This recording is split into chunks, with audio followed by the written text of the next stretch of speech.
যে বিশ্বাসটা Neymar junior শিখেছিলেন 1% চান্স 99% ফেইথ, সেই বিশ্বাসের জোরেই কার্লো আনচেলত্তির শিষ্যরা দেখিয়ে দিলেন দম ধরে রাখো, 1 মিনিটও যদি বাকি থাকে ওই 1 মিনিটে ম্যাচ ঘুরিয়ে দেওয়ার জন্য সবটুকু চেষ্টা করা হবে। এবং সেই চেষ্টার সফলতা বোধহয় ব্রাজিলের এই শিষ্যরা দেখালো।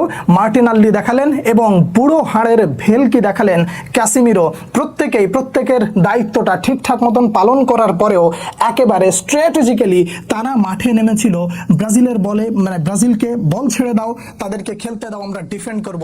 তারা বোধহয় এই ব্যাপারটা খুব ভালো করে জানতো, টাই বেকারে নিতে পারলে বোধহয় ব্রাজিলকে ঠেকিয়ে দেওয়া সম্ভব।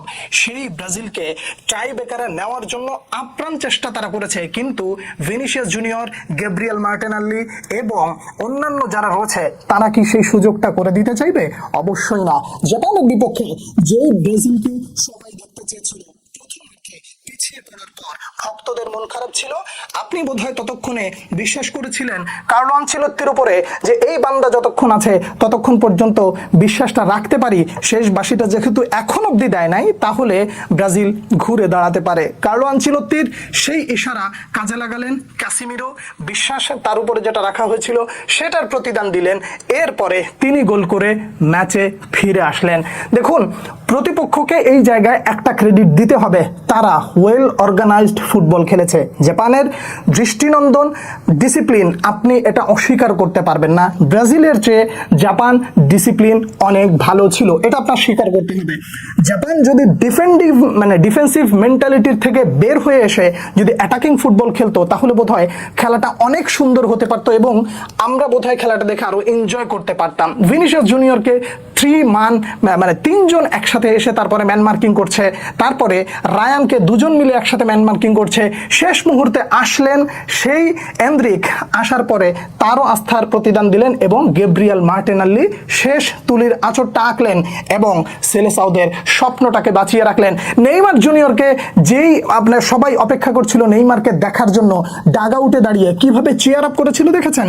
মিডিয়া একটা সংবাদ প্রকাশ করেছিল নেইমারকে নিয়ে যে সে বসে থেকেও টিমকে কিভাবে উজ্জীবিত করতে হয় সেই দিকটাই দেখেছে। সেলেসাওরা স্বপ্ন কিন্তু এখনো দেখতে হবে। ভক্তরা স্বপ্ন দেখাটা কিন্তু একেবারে ছেড়ে দিলে চলবে না। স্টেপ বাই স্টেপ কোথায় যে ঠেকবো, কোথায় যে আটকে যাব, এই স্বপ্নটা আপাতত না দেখে শুধু চিন্তা করতে হবে আমাদের পরবর্তী প্রতিপক্ষকে।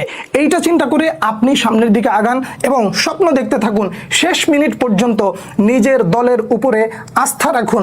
যেই আস্থার নামটা অবশেষে নিলেন গ্যাব্রিয়েল মার্টিনাল্লি, তিনি জানালেন অবশ্যই যে বিশ্বাসটা রাখা হয়েছে সেই বিশ্বাসটা নিশ্চয়ই আমরা ভঙ্গ হতে দেব না।